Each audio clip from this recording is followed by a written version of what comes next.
Maybe walk us through, like, I asked Jordan about it, like where you were mentally, emotionally after June, the way the season ended, the sort of uncertainty, and then where you guys are now and how you feel about things, that whole sort of process.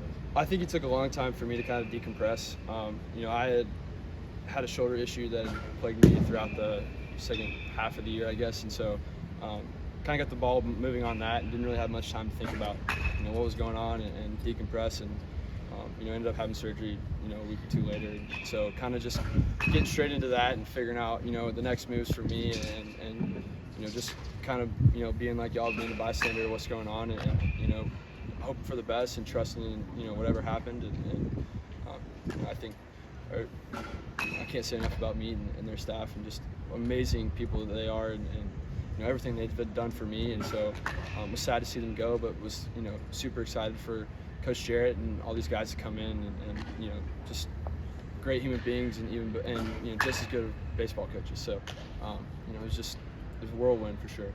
You talked about these days.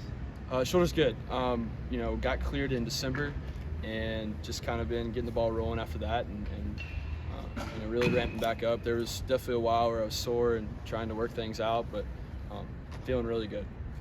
You talked about, how hard was this offseason? I'm sure coming out of the first season, you kind of want to have that offseason, be able to dive into working on kind of coming out of your first season, knowing what to expect. How tough was kind of being the bystander, having to sit and watch so much? It was tough.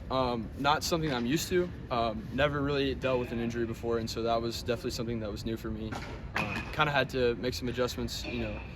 There's a lot of growing up I had to do spiritually, emotionally, physically, and just with every person in my life, I really had to make some adjustments and figure out the best way for me to be successful, not only being a baseball player, but as a human being, and realizing at some point I'm gonna have to hang it up, and hopefully it's when I'm 40 or 45, but at some point it's gonna have to be the case. And so just trying to make sure that first and foremost that me as a person is what's going to continue to make me feel confident, and the rest of it will take care of itself.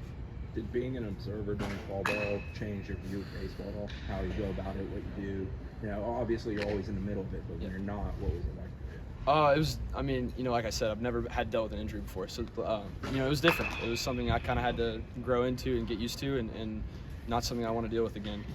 But it just allowed me to kind of step back and really process what we were learning and what's going on, and the ways that Coach Jarrett and the staff wanted things to run, and really just trying to help whoever I could with what I'm seeing from an outsider's point of view. So yeah, it was different, but it was something that I learned from, and I've grown from. Before you started talking to Lincoln and the staff, did you do your own research to read back at what he's done, or how did you or when did you start feeling like, okay, this is going to be a good direction?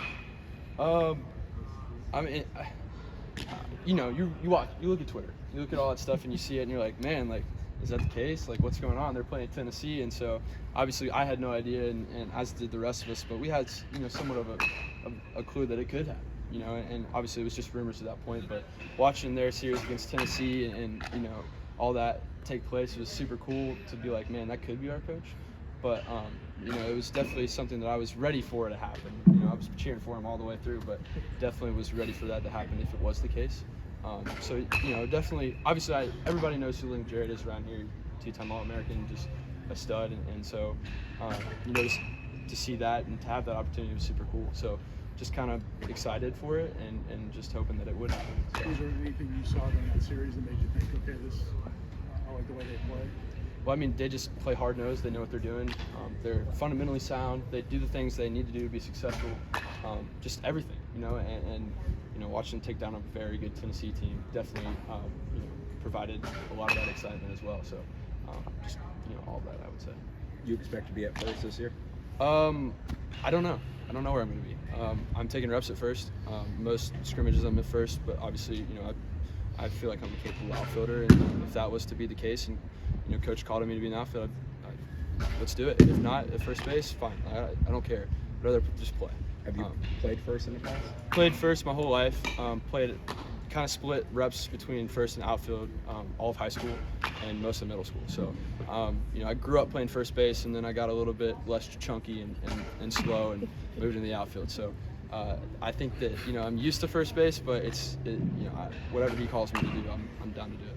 So. You talked about last year in the second half when you had to wear that shoulder brace that it actually kind of compacted your swing a little bit and helped you get out to balls some more times? Yeah. Do you feel like that's kind of carried over into where your swing is at now?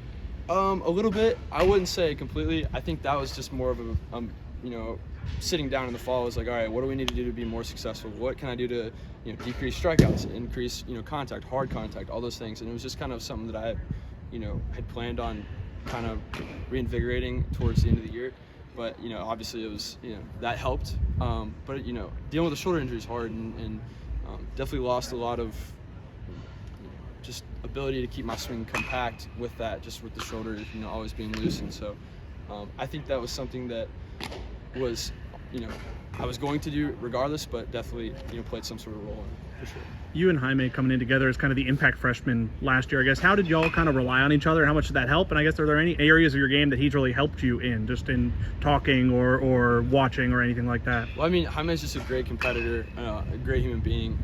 His family's amazing. I'm close with them as well. And, just being around him a lot, it's been super cool to just kind of learn what he brings to the game and kind of putting it, trying to use it myself. Just his competitiveness, his fire, his passion for the game are all things that, I love. And it's easy to feed off of when you see that type of energy every day. And so I think that was definitely part of, what, brought us together as teammates coming in.